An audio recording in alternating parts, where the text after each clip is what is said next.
Hey friends, welcome to our data model case study. Now, in this case study, our goal is to build a proper data model based on data which the client has sent to us. The data we're gonna working with is hotel data, and I'm gonna show you what it looks like. So here's a preview. This is one Excel file which contains data about 5 different hotels. As you can see here, Hotel 1, Hotel 2, Hotel 3, 4, and 5. And the data looks like that. So let me zoom in a little bit. We can see that here we got a kind of P&L, profit and loss statement. We got some additional information, and this data is structured in a way that we can have it on a monthly level, as you can see here, starting on the 1st of January, and then of course each month up to, in this case, the latest date is somewhere 2018. So this is what the data structure looks like. And this is the same for all the 3, in this case, the 5 different sheets. So hotel number 2 is exactly the same structure. Hotel number 3 is the same structure, and so on. So everything is the same, but we have 5 different sheets in this Excel file, which we need to import into Power BI.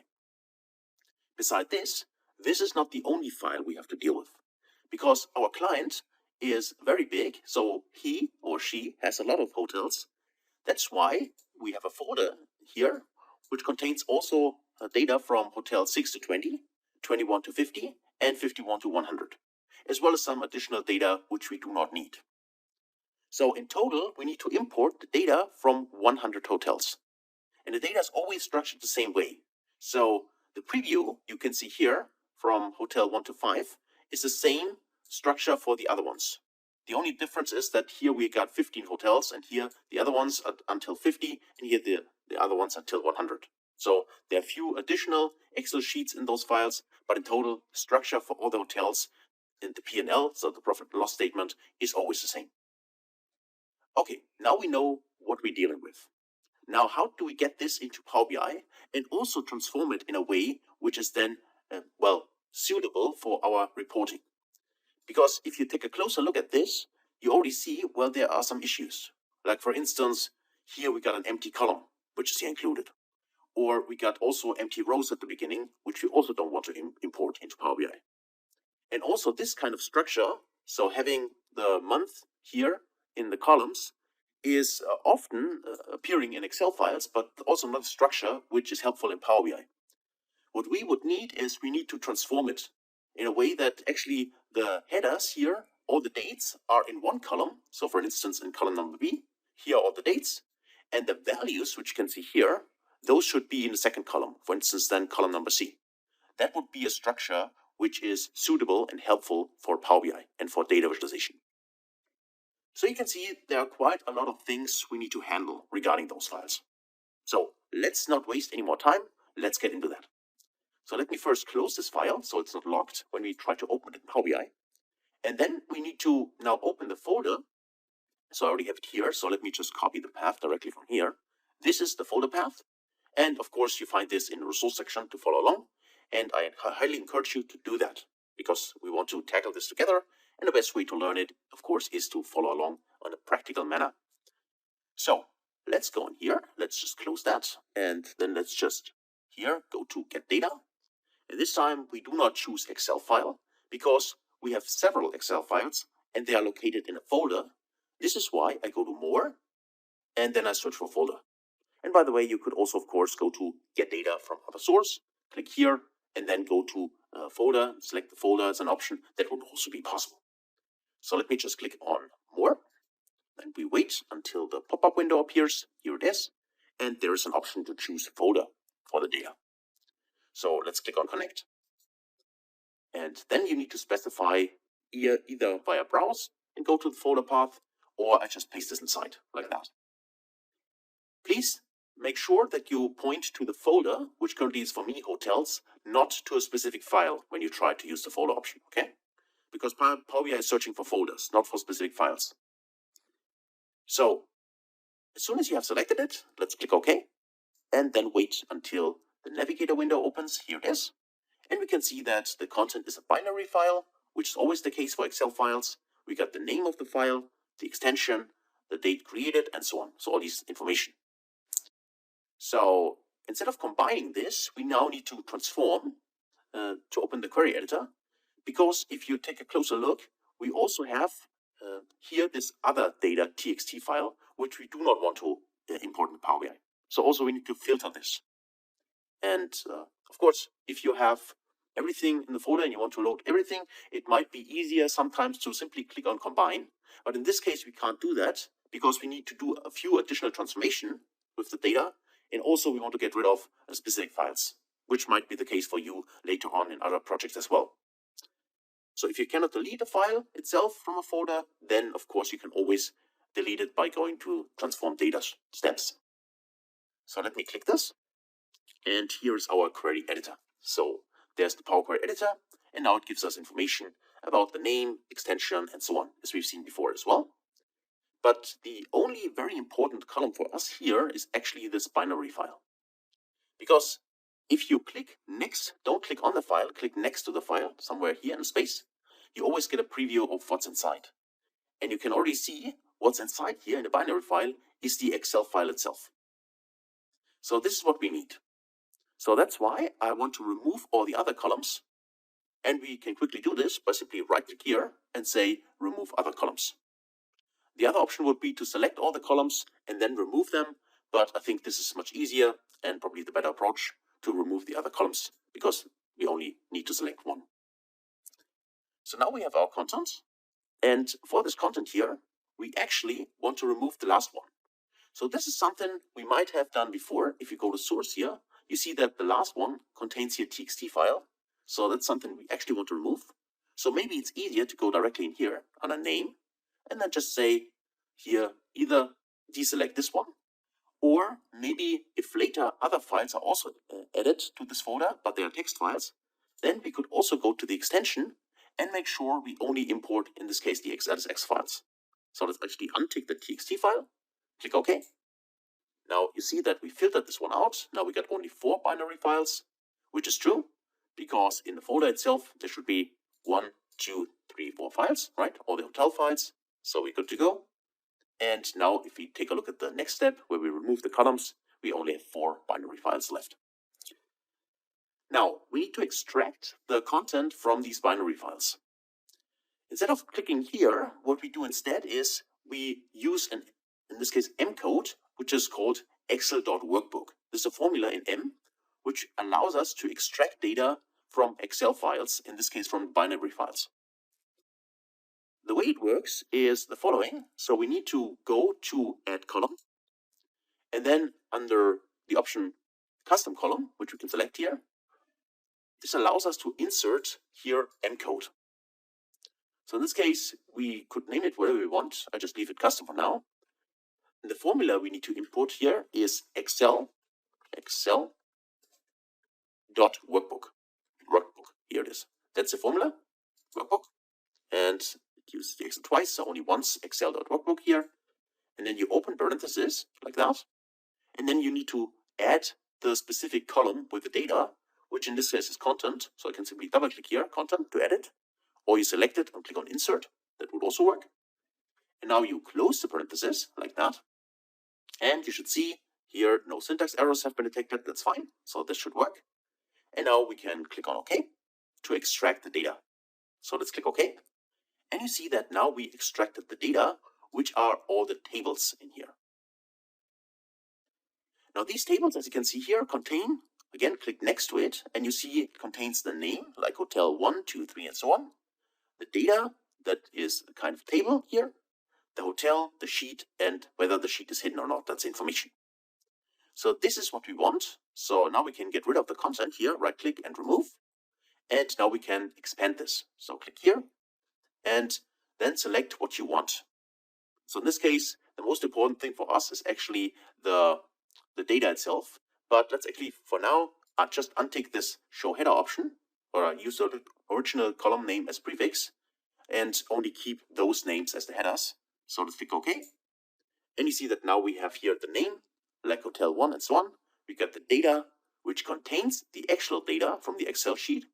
And we got the item itself, which again repeats the name. Then we got what kind it is an Excel sheet, and whether it's hidden. So if we click now next to the table to see a preview again, you should now see this is the data which the sheet actually contains. And you can see it with the leading empty rows. We can see column number 2 is empty and so on. So everything which we have seen before in the Excel file, which I've shown you, and you'll see if you reopen the Excel file, is now visible here. So obviously we were able to extract the data in this table here in Power BI. Now, of course, we need to clean it and shape it the way we need it, but so far so good. Now let's actually remove these three because we only want to keep the name and the data itself. I want to keep the name because I would like to know, okay, which kind of financial data do I see here? Is it Hotel 1, Hotel 2, and so on, right? This is not included in the Excel sheet itself. This is only included in the sheet name, and that's why it's important to keep this column here. So let's select those two, and then right click and say remove other columns. Okay, and now we want to expand the table data. So let's click on the expand option here. And we can see all the columns. Currently they don't have any headers, that is true.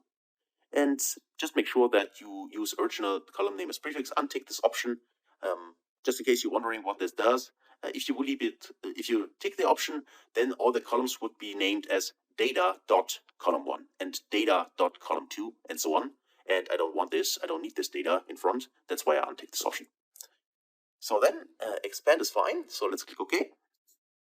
And now we can see all the data. So we can see all the data now in one giant table. And if you would scroll down, you see that there's Hotel 4, you scroll down, there's Hotel 21, and so on. So all these data from all the sheets we have, so including 100 hotels, are now listed here.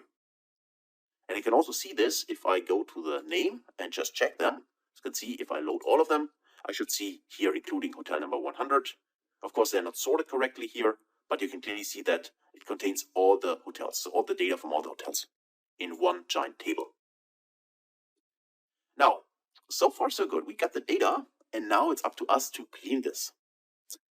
So what we could see is here, there are a lot of nulls in here, for instance, for accommodation. And there is this null, so this complete empty column from column number 2. And if I scroll to the right, I can see there's an additional complete empty column. It's just loading here, but this is this column number 75. So these columns I can remove directly. So select the first one, column 75, for instance, and then if I scroll to the left, hold my control key, I can select this one, and then I can remove them. By the way, the reason why I know they are complete empty is simply because I can see up here the black bar, and the black bar is pointing to 100% empty. So there are no data entries in those. So let's just right click here and say we would like to remove, in this case, those columns. Okay, so we got rid of those. And now we need to, format this a little bit, what we have here. So in this case, we want to get rid of the first 3, in this case, the first 3 rows, not 4. So that's why I will not go here and filter out the nulls. The reason for this is I would like to see the dates, which are currently here, starting in the 4th row. They should not be filtered out. I want them as my headers. So that's why I need to filter the first 3 rows. And I can do that by, for instance, in here, simply use the option, if I go to transform, in this case, I could go to home, here, I want to remove rows, in this case, remove top rows, and I could say I want to remove the first 3 rows, like that, 3, I would say, like that. And if I click OK, now you see that I removed the first 3 rows. Next, what I like to do is like to promote my headers. So that, for instance, the date here, starting in 2013, in January, this should not be the first row in the dataset. Actually, this one should be the header. So that's why I could simply promote this. So I can go under Home, and there's an option to use first row as headers, which is here. Or the other option would be to go to Transform, which also has the option to use first row as headers. So I can click this option here. And now you see that, or in this case, the year data here is now the header. Beside this, I could also get rid of the nulls here. I can see there's a null entry, so simply an empty row, which also is not very helpful. It is helpful as long as you open the Excel file. It gives you a little bit more space between the P&L items, but here in Power BI that is not required. So we want to get rid of this null entry here, for instance, and this one as well, and then this one as well, and this one or these ones as well. So for that, we can go in here and say this time we want to filter out the null values. So untick null, and then let's click OK. And now you can see that we got rid of all the missing values in here. So now the next thing is we would also get rid of the repeating headers. Because you see here we got the 1st of January 2013, but this was the header from the first sheet. However, you can see that here when we start in hotel number 2, so this one, the header gets repeated, right? This is true for all the columns. And then of course, if we go further down to hotel number 3, when we reach that, then again we have the headers in here. So this is something we need to remove. And we can do this but easily because you see that always when there's a header, there's a null entry here. So this allows us to go to our P&L item, go in here and say we want to get rid of the nulls. So if we untick the null here, then the headers, like for instance here, those should get removed. So let's try that. Let's click OK. And you see that now the header is gone. So for hotel number 2, the first entry for hotel number 2 is directly accommodation sales, which is also the first entry for hotel number 1. And then also the first entry for hotel number 3. So now we have removed the additional headers, which are not required because we only need them once. Okay. So next, let me just go here and actually double click and let's rename this. So give it a proper name. Let's say this is the P&L, stands for profit and loss item. Okay. P&L item. Of course, feel free to name this what you want. Let me press enter. And now we got our item here. Okay. Then this is our hotel. And I also want to extract something else here, which is the number itself. So for that, what I need is actually another add column step. But before I do this, let's actually first convert all the different kinds of columns we have here into the proper form by unpivoting them. What I mean by that, remember when I said the structure, like having the different kinds of dates, in this case on a monthly level, in different columns, this is a good structure for us if we want to analyze something in Excel, for instance. Right? We can see that easily, we can see a development and so on, that works. But for Power BI, we need to have it in a different structure. We need to have all the dates in one column and all the values, which you can see here, in the second column. And this is a so-called unpivot feature. And to get this structure, we can simply select the first two, this one. These are the ones we want to keep. Then we go into Home. And under Home, there's an option to unpivot. Let me just check it. I can find it, so I need to go to Transform. Okay, and there's the unpivot option. Okay, so there I need to go, unpivot columns. And then I can click on this little down arrow here, and I can also unpivot other columns. So that allows me then to unpivot all the columns which I currently have not selected. And unpivoting simply means that we put the column names into one row and all the values of the columns in the second row. That is what unpivoting does. So let's actually take this option, unpivot other columns. And now you see we got here all the dates starting in 2013 on January in one column and all the values we had in the second column. So this makes our table much smaller regarding the breadth, but much longer regarding the height. Right? Okay, so next I like to rename this as date. So call it date. And then also define a date type. So if we click on ABC here, we can specify that this is actually a date. Not a date time, it's a date. So let's click on date. And you can see that this worked. So we got no errors here. The bar is green. And we can see the little calendar icon, which also tells us that this has now the proper data type.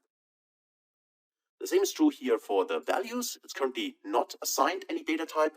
So let's click here and say this should be actually a decimal number. So let's take decimal number here. And also now we have a proper data type here. Okay, so the P&L item is text, that is fine. And finally, what I already mentioned, I want to extract the number here. So for building my proper data model with a star schema, I need to link my data, in this case, this table, which will be our facts table, to the other tables, which we're going to import in the next couple of videos.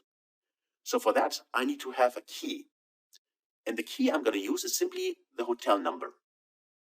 So that is why I need a separate column in which I have only the ID, so the number of the hotel, like 1, 2, 3, and so on. So to get that, let me actually create under add column a new column. And I could either use a custom M code, I could write a function, or I could simply use the column from examples. The column from examples is a really handy functionality in Power BI, which I could go here and can say from selection, so from my current selected column, hotel 1, this is the column I want to actually do a transformation on. And now I can specify here what exactly do I want to extract.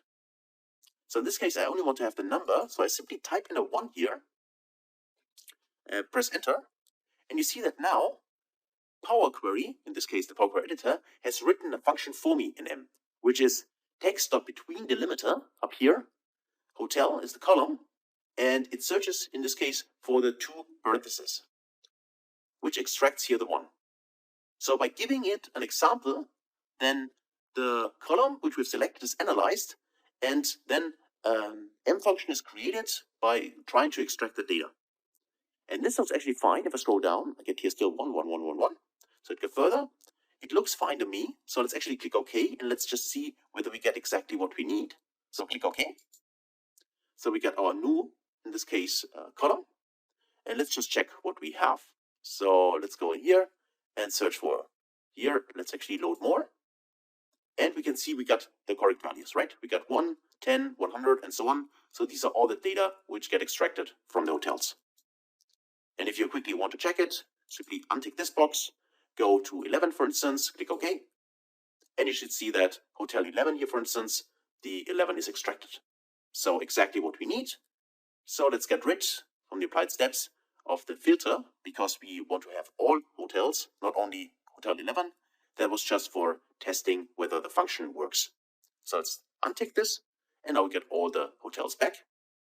And now I just drag this to the front, like that.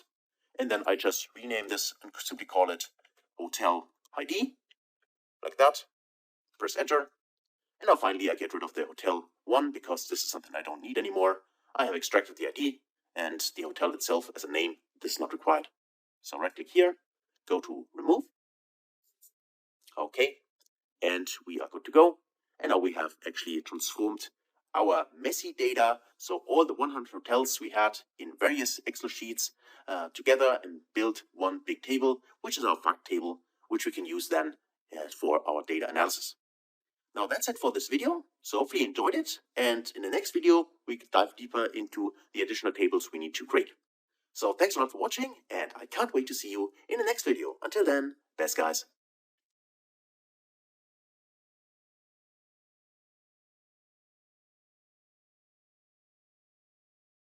Hey friends, welcome to part 2 of the data modeling.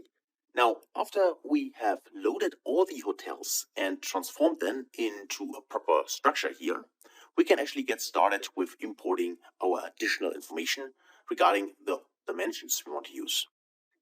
Before I do that, however, I want to make sure that my hotel ID, as you can see here, is in the right format. Because currently this is still text. That's something I missed in the last video. So let's actually go in here and make sure that this is actually a number. So I'm using a whole number here. So numerical values are better when it comes to relating tables. So that's why if you have text or number, choose the number instead. And now we have this as converted into a number. Okay, so we got this. And now we can get started with importing our additional data. So if you go to new source and go to Excel file in here, then we can go to our course files, and there is related information. And in here I can find employee info.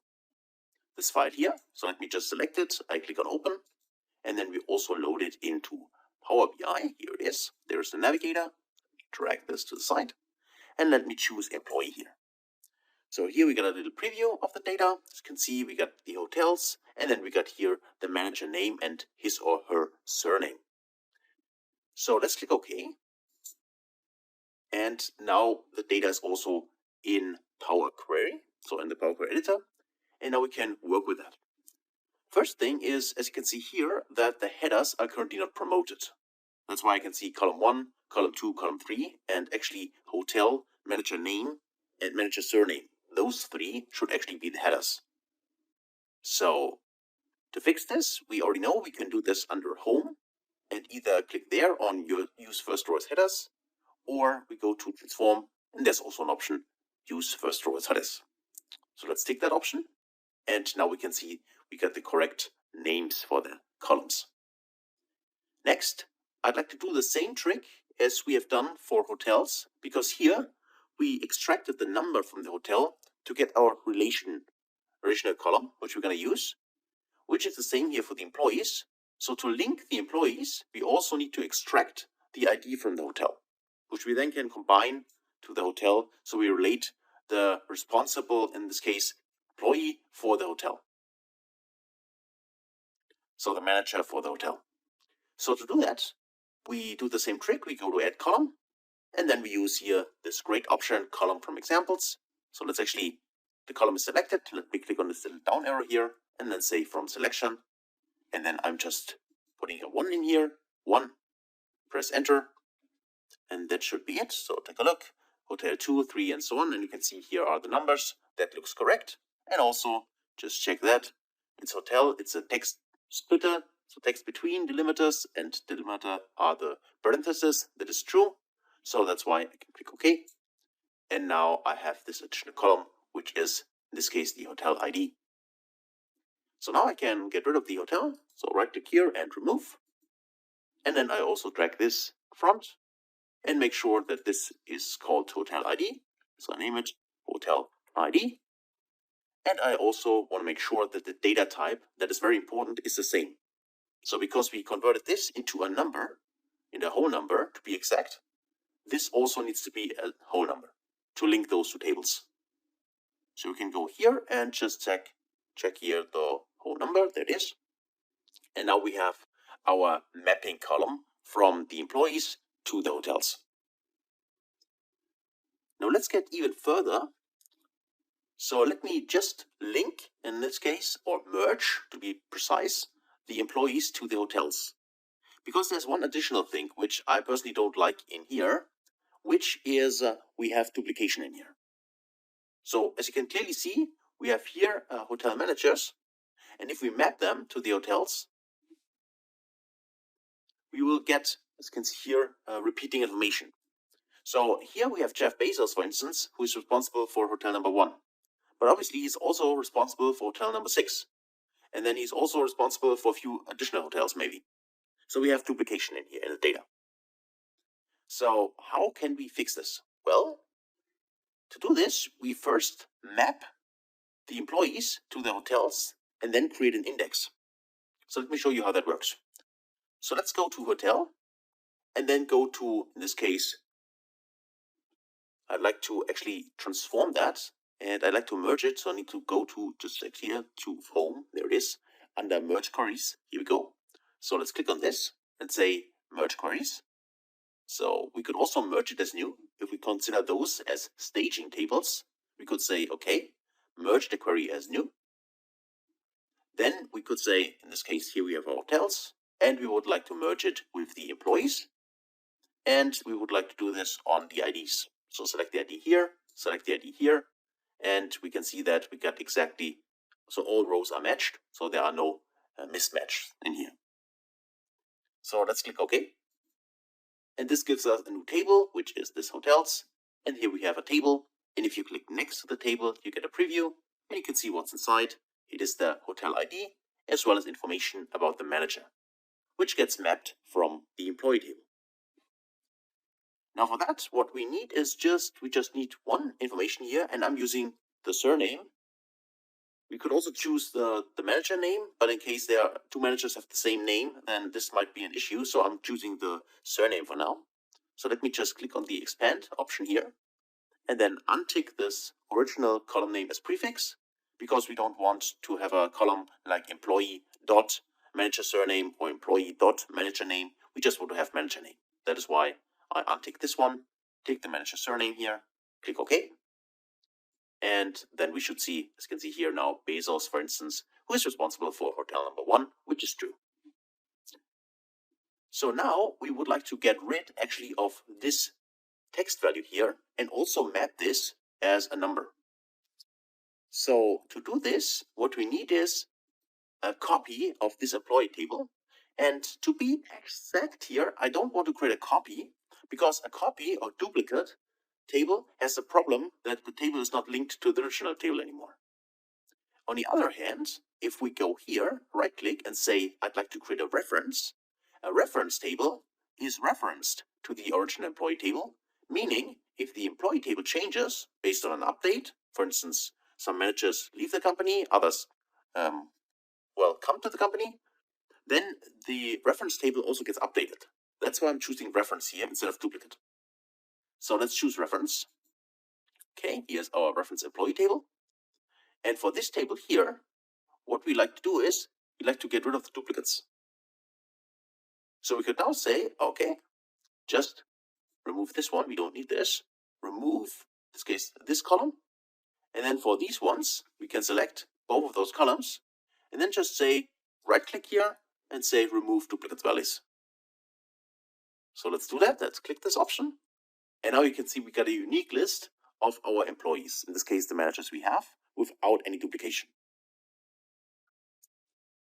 What we do now is we add an index column to this table in order to get a numerical representation of each of the managers. So this can be easily done by simply going to add column, and there's an index column which we can leverage here. If you simply use index, and you can say where you start from, 0 or 1. So if I say I want to start from 1, then I get now the numbers from 1 to 10 for each of my different kinds of managers. And of course, I can also rearrange them and drag them in front. So I have this as here. So now I have my new mapping table, which allows me to have a unique list of my, in this case, managers or employees. And I can map this table to the hotels, to my merge number 1 here, and to be specific to the manager's surname here. That's why I chose surname here. So I can now go in here and say I would like to merge again, transform, or home, sorry. Go to merge queries. And then the current is merge number 1. And the table we want to merge to is employees number 2, this one. And now the merging criteria is the manager's surname in here, and also the manager's surname from here. And we get, again, 100% correct matches, so there are no missing values. Exactly what we would expect. The join type, by the way, is left order, so we always keep all the data from the hotels. So let's click OK. And this gives us our table. So this table structure here. And if you click next to the table, be aware, don't click on the table, click next to the table here. Then you see this is what we get. The index, as well as the manager name and his or her surname. So now we can expand this by going to expand.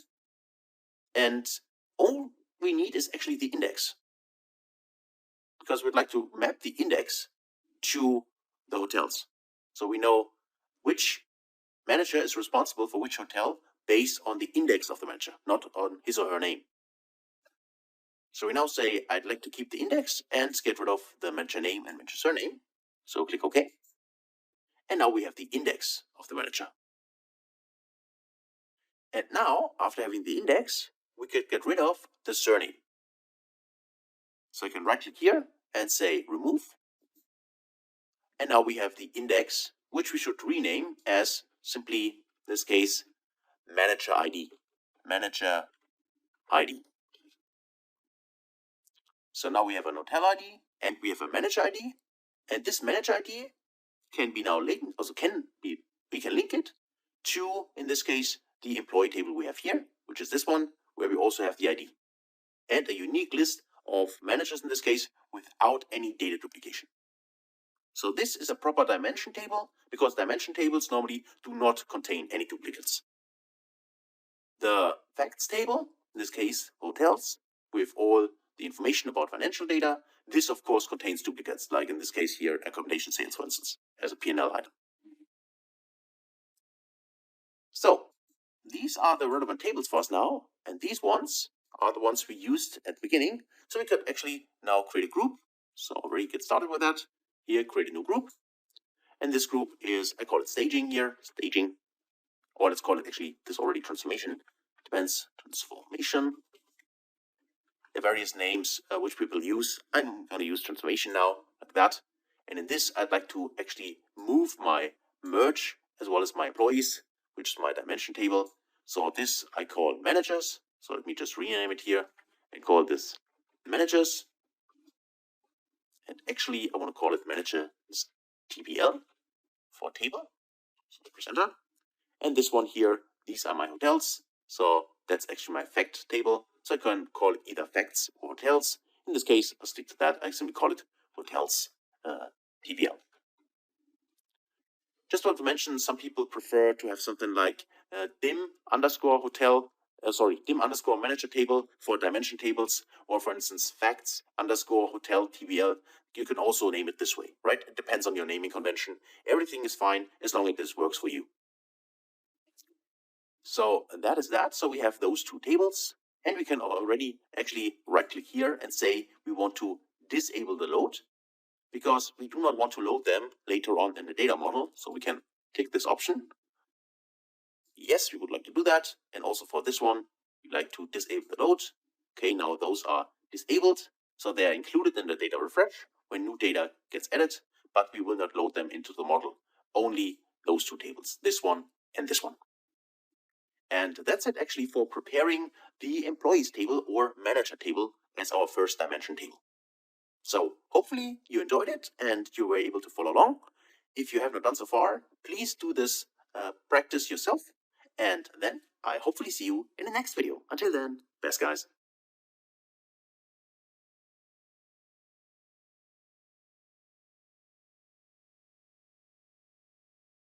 Hey friends, welcome back. Now let's continue our journey through the data modeling world of Power BI. Next, after importing and cleaning the hotels, or the facts table, and the managers as our first dimension table, there's another dimension table we would like to import.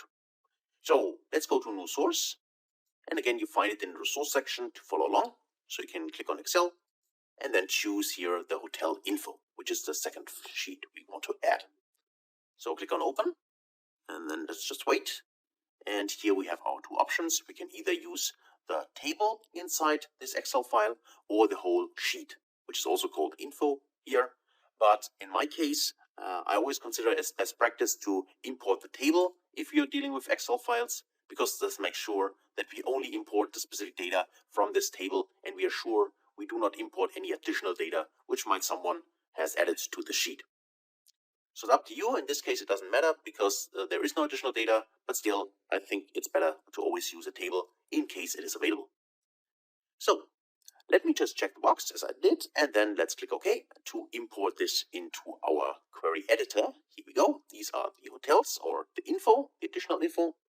And if we take a closer look what the data looks like, we can see we have also the hotel and so on. And we have a hash symbol, and we have already an hotel ID. So in this case, you can see there is no need for us to extract the number here to a separate column with column from examples. It's already there for us. We also have here the hotel name, and this is something we cannot really shrink because most often each hotel has a different name. So is there anything else we can do? Well, take a look at the city and the country. The city is here. This is, for instance, located in Dubai. And if I scroll down, let's just see. And I think there are a few additional ones in Dubai. So I can either scroll, or if I be more efficient, I can go here for city and just check, are there more than one hotels in Dubai? So take Dubai as an example, and I can see there are several hotels in this case. So also it makes sense to actually shrink down this city country and use this as a separate dimension table. So let's do that. Let's actually clear the filter here. Let's clear this, like that. And then let's actually use the hotel. And first get started with, let's move this down. I don't want this in transformation. I want to have it here. And let's now right click on a hotel in this case and already create our reference. So click on reference, and now we have here our reference. Also, we do the same trick as before with the managers. We first use the original hotel file here, and map it to the hotel's TBL. So in this case, we are mapping the city. So that means we can go in here under transform this hotel's TBL and then say merge queries. And we want to merge this hotels file with, in this case, the hotel one, our first import. And this is based on hotel ID. So let's do that. Let's go in here and just see whether this matches. And we can see again, we got full match. So there are no missing values. So also you can see here, and that's important again, that the data type is the same. I can already specify that and say that is true because hotel ID here is left aligned and hotel ID here is also left aligned. So it's not no text, it is both a whole number. So let's click OK. And now we also have here next to the manager ID, again, a table which contains all the columns for each row, in this case from the second table, which is currently hotel. So in here, what I want as my identifier is the city. So what I do is I go to the expand and then I just deselect everything and then choose city for that. So then I click OK, like this. And now I have here my city mapped, which in this case is Dubai currently. And this means now I can go back to my hotel. So I have the reference I already created. So I can use here my hotel number 2. I can then actually go here. And I'd like to say I map, in this case, everything. Actually get rid of everything beside the city and the country. So let me right click here and say remove other columns. So that is my location. So I can go in here, right click and say rename and specify this is the location, like that. And then what I do is I select both of those columns, right click and say I would like to remove the duplicates. So remove duplicates. And now I have a unique list of the city and the country in which the city is located. So now I can map this information actually, which I have here, to the specific, in this case, hotels table, which comes from here. So I can map it here to the city. So for that, I can go inside my location back and I need to use an index here. So I need to map it first. So if I go to under add column and I'm choosing here the index column, click on index column and I start from 1 again. And then let me drag this here and I call this location ID. Location ID. Okay, and here's my locations. And now for this location here, I also like to now map the ID here to the hotel's TBL. So for that, I just will again use on the home the merge option, merge queries. In this case, I'm referring to the city, and then I'm choosing from my location table. Location, I also am referring to the city in here. You can see that again we get a full match, so no missing values. Click OK, and here is our table. So let me click inside and I can see here that is information that looks good.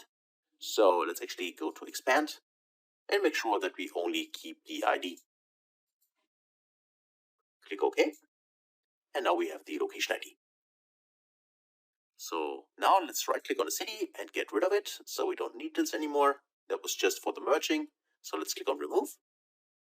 And now we also have the location ID, which now can be mapped to the location we have here. Now, of course, I also like to drag the location to my queries, which I'm going to use in the model. So let's drag this up. And now I have here already my facts table and 2-dimension tables. Of course, to be consistent, I also like to rename it as location and then TBL, like that. Press enter, and now all these are the tables. And they all have a common identifier, the location ID, which is mapped to the hotels table, my location ID. We make sure that the data type is the same, that's very important. Manager ID is mapped to managed table, which is available in here. So we got our facts table and our 2-dimension tables. Next, we would like to create another reference from hotel information to extract the information. So I click on right click and reference. Then I already right click here and say enable load and disable that, because that was the original one. And now for the second one, this time we do not extract the city and the country. Instead, we want to have the other information, like whether the hotel has a gym, how many rooms, what is the open date, and also the hotel name.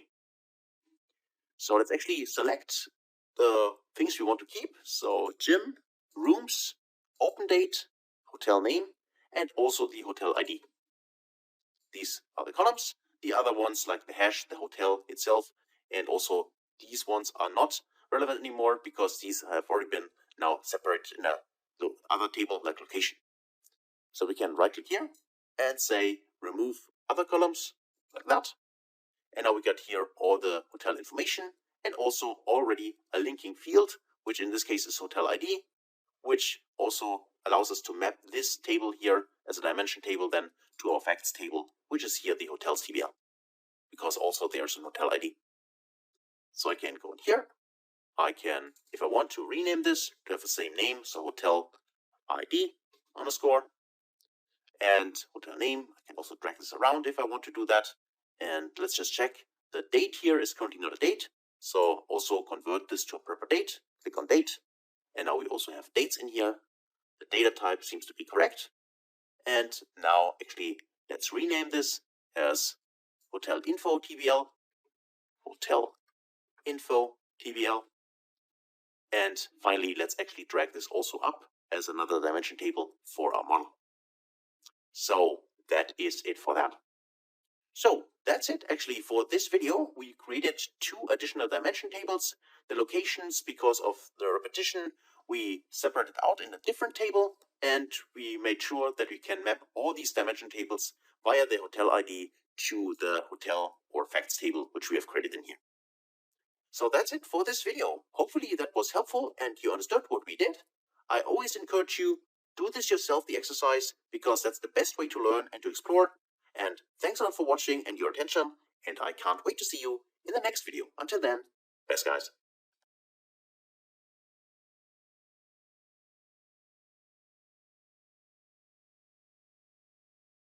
Hey friends, welcome back. Now in this video, I'd like to add one additional dimension table, which is the dates table.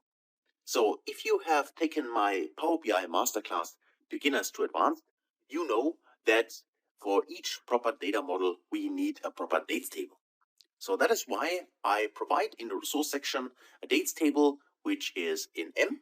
So which you can find in the resource section here. It's called dates table code, and this is the one we're going to use. And the great thing here is that you can use this code also for all your future projects as well. So there's no need to learn what this function actually does, but if you want to dive deeper into M, feel free to do that. For me now, let me just open it. So let me just give me a second. I will open this in my editor. Here we go. And there is the code, as you can see here.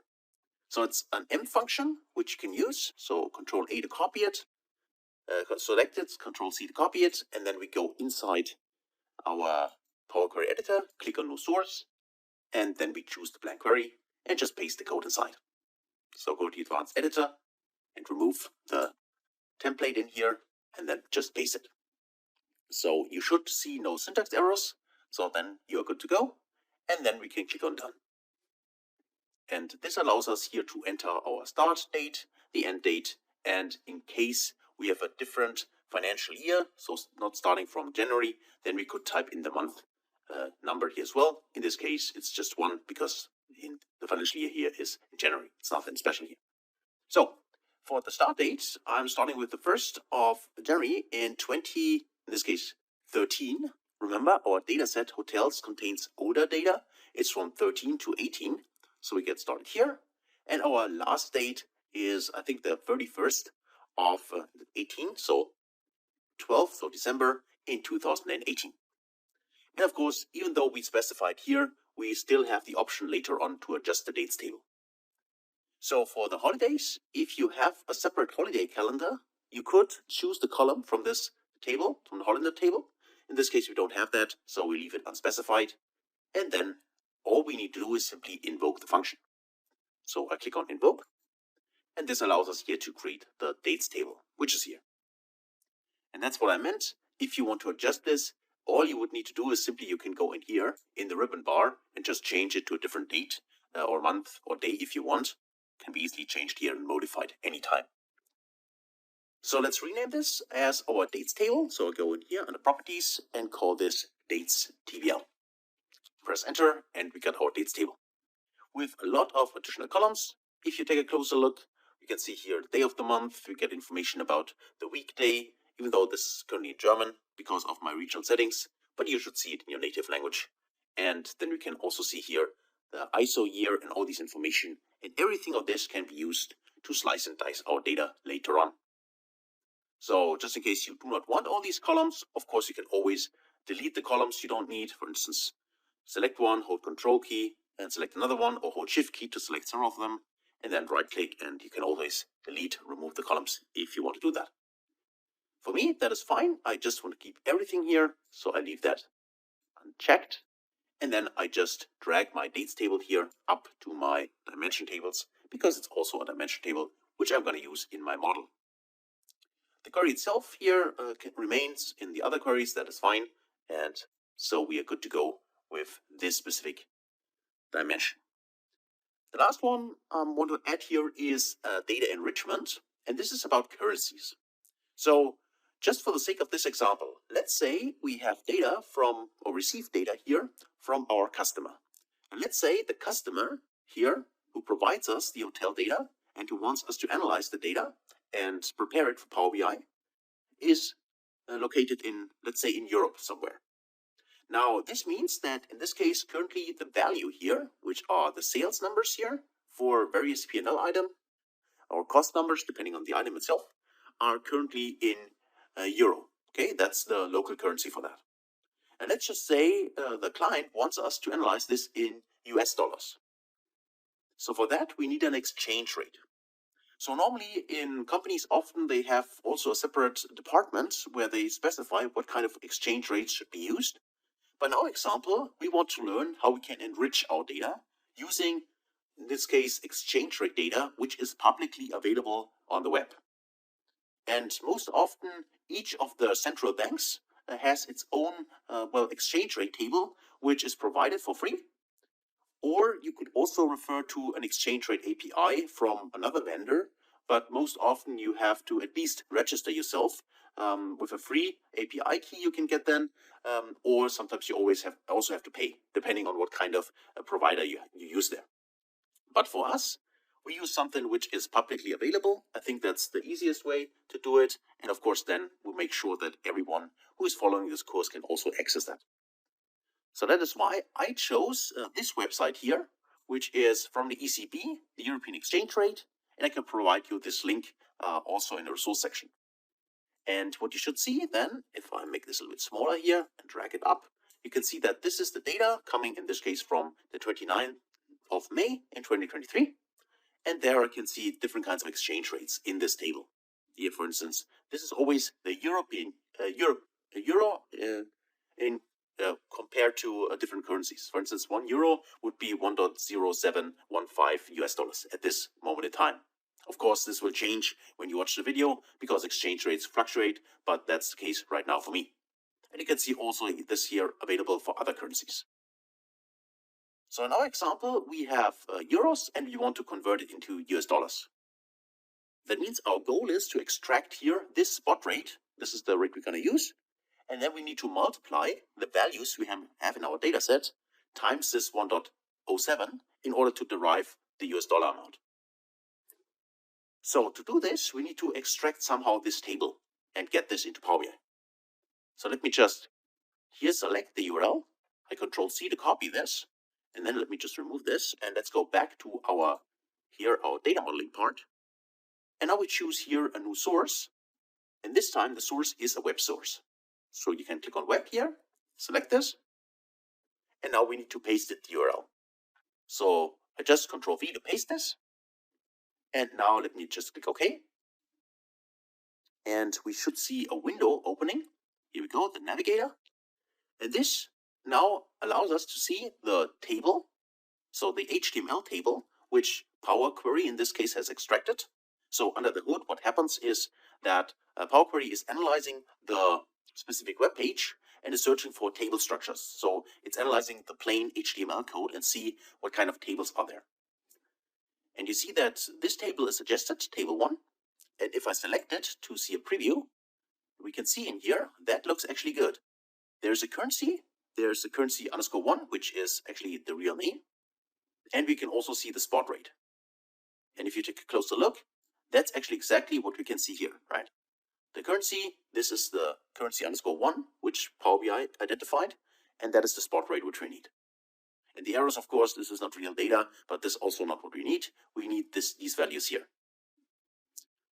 So that seems to be right. So let's actually select the table as we do here, and then we can click OK to load it into a Power Query editor. And here we go. Now I can see I got the currency, I got the correct name here as well, and I also got the spot rate. But I got a little issue here. The problem for me is the following. The spot rate, and I can show this to you, the spot rate here is in with a dot as a decimal separator. This, if you are located in US, you should actually see the correct numbers. But for me, because in my native language, the decimal separator is a comma, that's why I can see that these numbers are wrong. So there should be actually 1.0715, but actually currently it states 10,750. So obviously something is wrong here, and that has to do with this automatically change type step which was applied. So as I said, if you are located in US, you should actually see the correct number and everything should be fine. You should see the decimal symbol. But if not, and you have the issue like me, then I'm going to show you what we can do. We can go back one step to promote headers up there. And there, as you see, there the number is still correct because here it's treated as text. So what we can do is leveraging another great feature which is available in Power BI, which is if you click on the ABC to change the data type, you can see there's an option using local. And this is what I want to use here. I go using local here. And yes, I would like to insert the step because I actually get rid then of the change type. And I do it myself. And I say I would like to convert this into a decimal number, or here fixed decimal. I'm using the normal decimal number. So let me just go with decimal number. And then my local here is in this case US. I'm choosing US because I know in the US the dot is used as a decimal separator. If you have another country, you could also try another country. But I know that in US that's the case.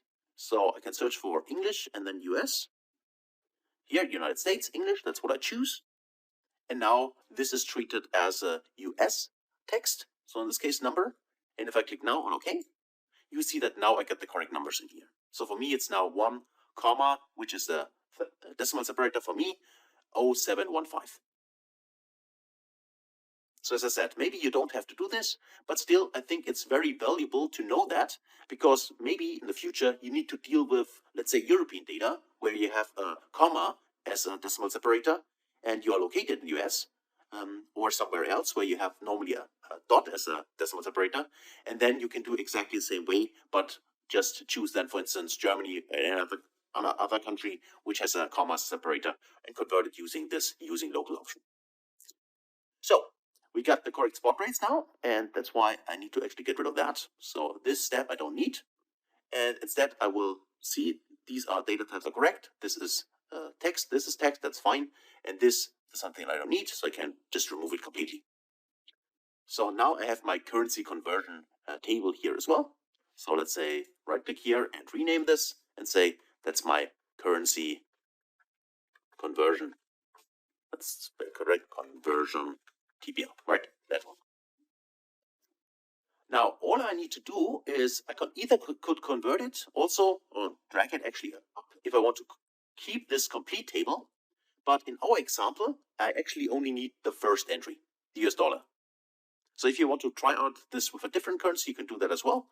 But for me now, I stick to only $1, one conversion, which means, so one currency, one conversion, which means European euro I have here, and I want to convert it into US dollar. So for that, I just need to map somehow this table here to my hotels table. And actually, I only need to map this specific value here, this 1.07. And I can do that by simply going to my hotels table in here and just add a dummy column here. Because for the dummy column, all I need is a common field. So we can merge the two tables. And the dummy field could simply be US dollar. Because if you take a closer look, I just need USD as a field, so I can map USD, which would be then this 10715. So to do that, we can go to the hotels TBL. Then we can simply add our new column. So we can go in here, add column, and then we just specify here a custom column, like that. And then for this custom column, this just, let's say that's the currency, and let's just remove this for now. And then for the formula, we simply type in as a string USD, US dollar. So then I can click OK. And now you see we have just one new column. Change the data type to text, so make sure that's the correct data type. And now we have here USD. It's just really a constant value USD for all rows. And now this allows us, this helper column here allows us to go to home, then go to merge queries. And now we merge simply here regarding the currency here, our currency table. So this one here. And we also select the currency. And for the privacy levels, this message appears now because we have public data from the web, and here locally we have private data, in this case our hotels. But in this case, it's totally fine to map this together. So we can simply say, in this case, ignore the privacy levels and click on save. It's just, if you are in a company environment, you want to make sure that you really want to, add these data together, because this needs to interact with the web data, and you need to be sure that you really want to do this. But for us now, click on save. And then we should see actually a match for all the rows, which is true. And now if you click OK, we got our table. And now I can simply expand this and just say I only need actually the spot rate, which is the conversion rate. So untick these two things and just keep the spot rate.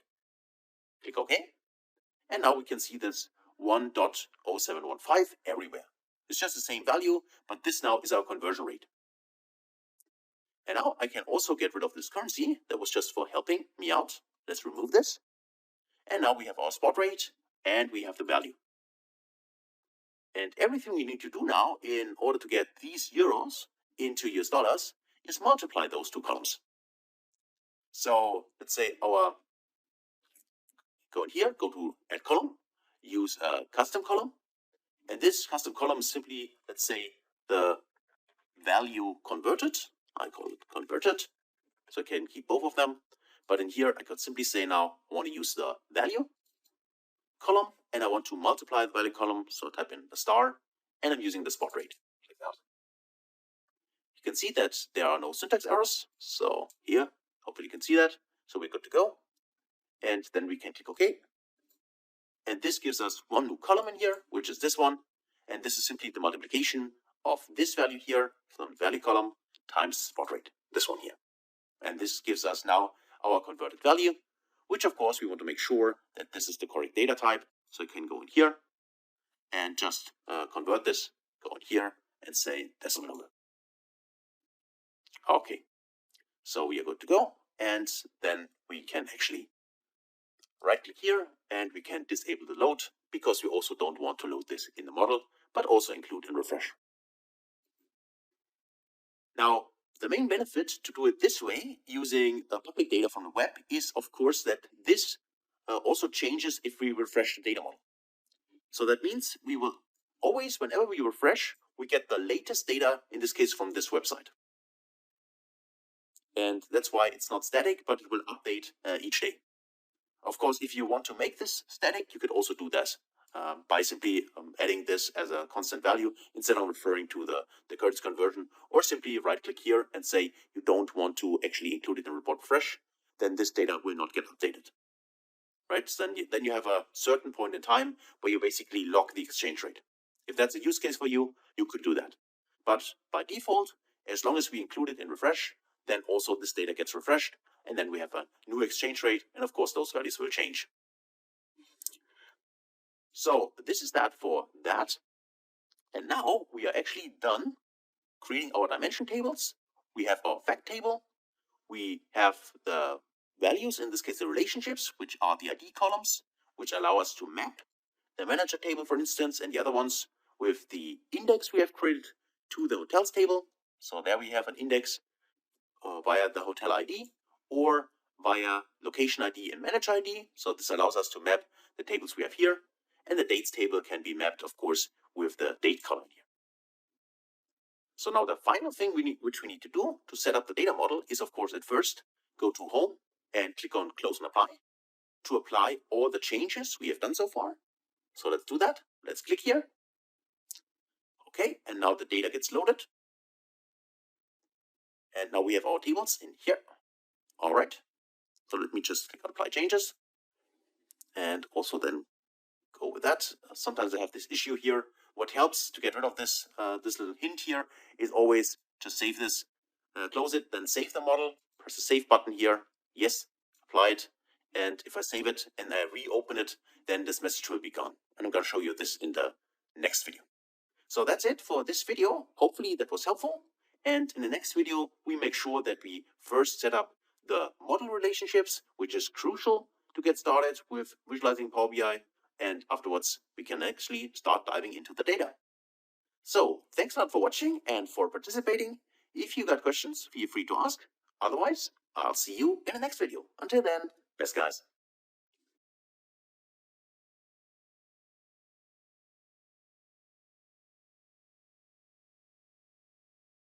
Hey friends, welcome back to the final video of our data modeling challenge. Now, in the last couple of videos, we started with a complete messy Excel file with hotels, and we have created a facts table and also some clean dimension tables. And we also enriched our dataset with information from the internet. And you can see that I closed Power BI and I reopened it, and you can also see that this message, which we had in the last video, is gone. So I'm still not sure why this message appears, but as you can see, just close it, just save the report, close it, reopen it, and you can see that now it is gone. Now, the most important thing after, cleaning the dataset is to set up the model. And this can be done in the here in the model view. So we can go to the model view now, and let's just check whether everything is in place. So let me just zoom out a little bit, and I can see that I got my facts table here, hotels, that's fine. And regarding the connections, there are already two connections set up, which is from the hotel info. Let's hover over the connection. It is based on hotel ID. That is fine. And for the location, I can zoom in again like that. For the location, it is set up on location ID, which is also correct. Now, manager TBL is currently not mapped. So here we have an index. Okay, and then Power BI is not able to figure that out because here it's called index and here it's called manager ID. So we could have named this properly, then probably the relation would also be automatically detected, but that was not the case. So we need to do it manually. Just drag it and drop it here. And then we also could go with this relationship. Also 1 to star, which is the perfect setup for a Power BI data model. Now the last one is the dates table, which we have here. And this should also be connected from the date here to, in this case, our date here. So we can connect this one to this one. And it should also give us a 1 to star, which is true. So now we have set up our data model. And on the top, we have our relation, our dimension tables. At the bottom, we have the fact table.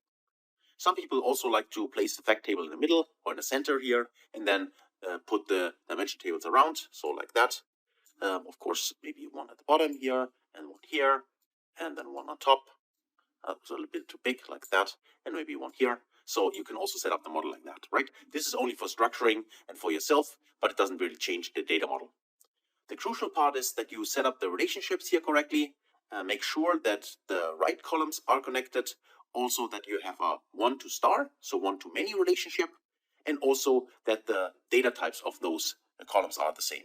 That is also very important because I also have seen models in the past where this was not the case, and then we have some issues in the report creation. So also always think about the data type, that this is the same.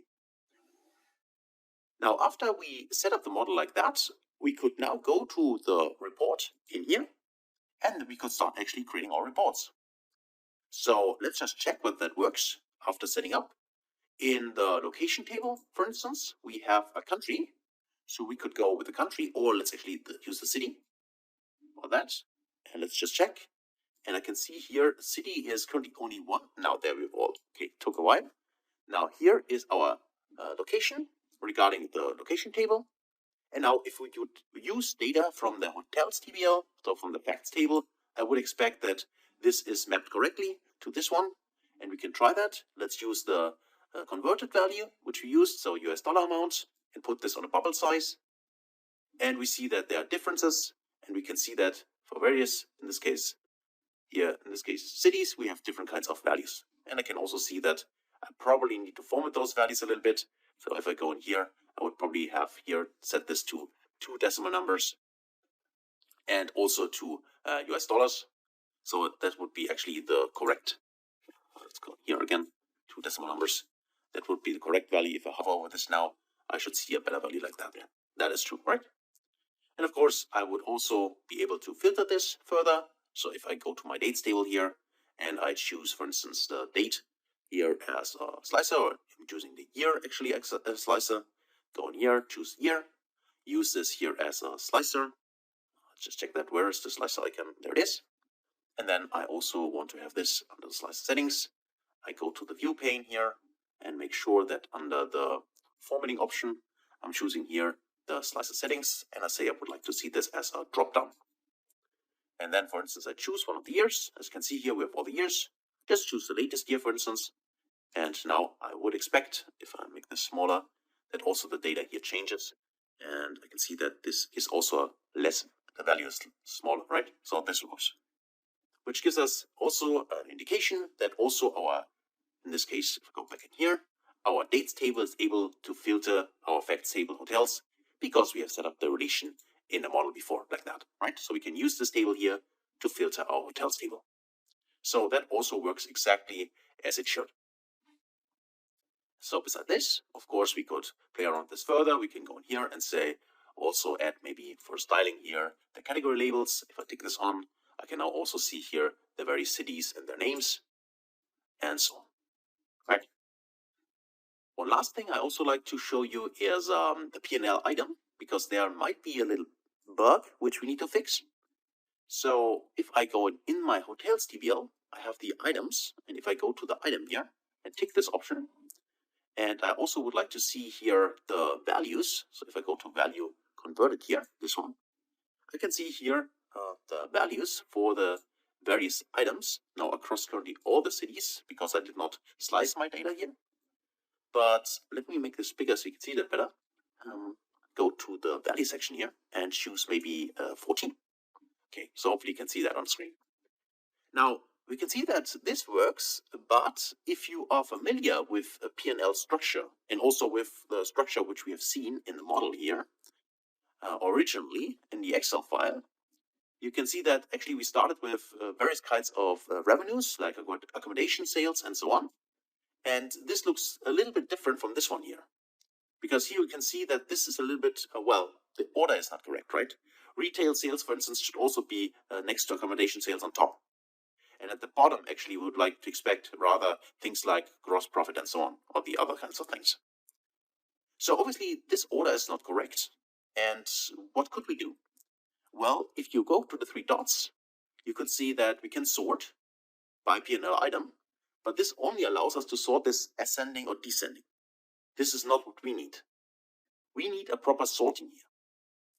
And that's why we need to go back one more time in our, under home, in our query editor. Let's click this option here.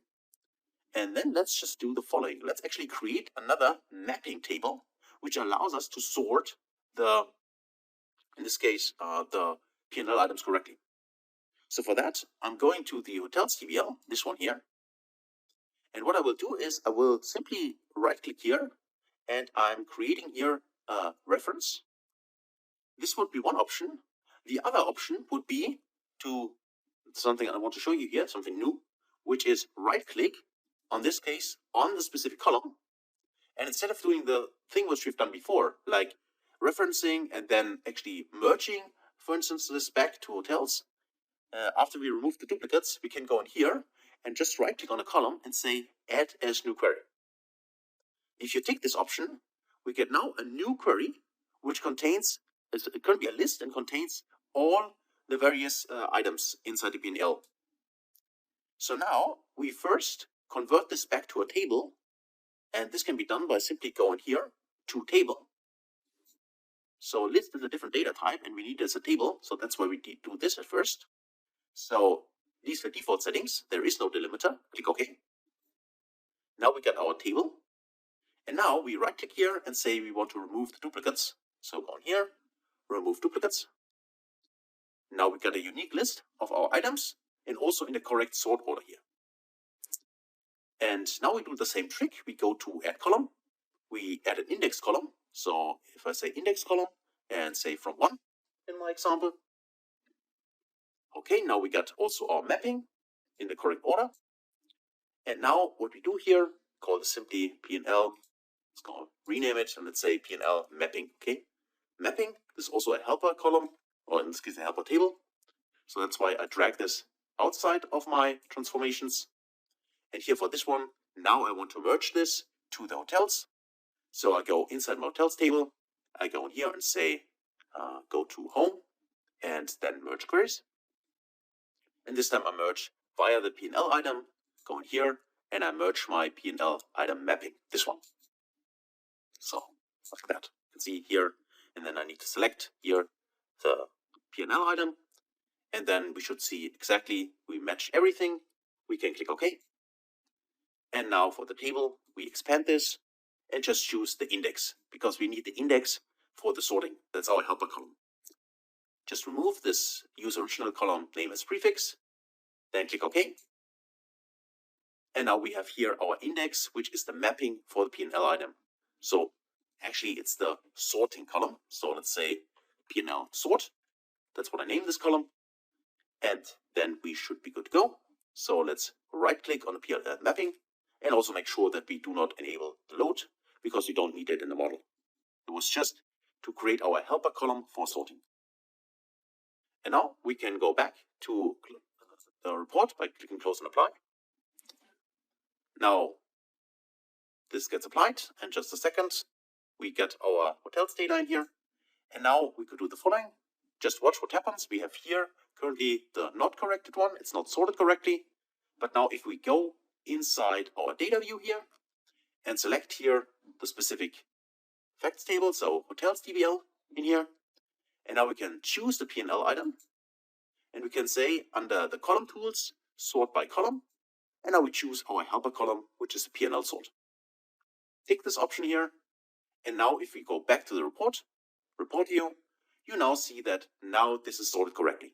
So starting with all the sales measures here, so the sales P&L items, the total sales then derived from that, cost of sales, gross profit, and so on.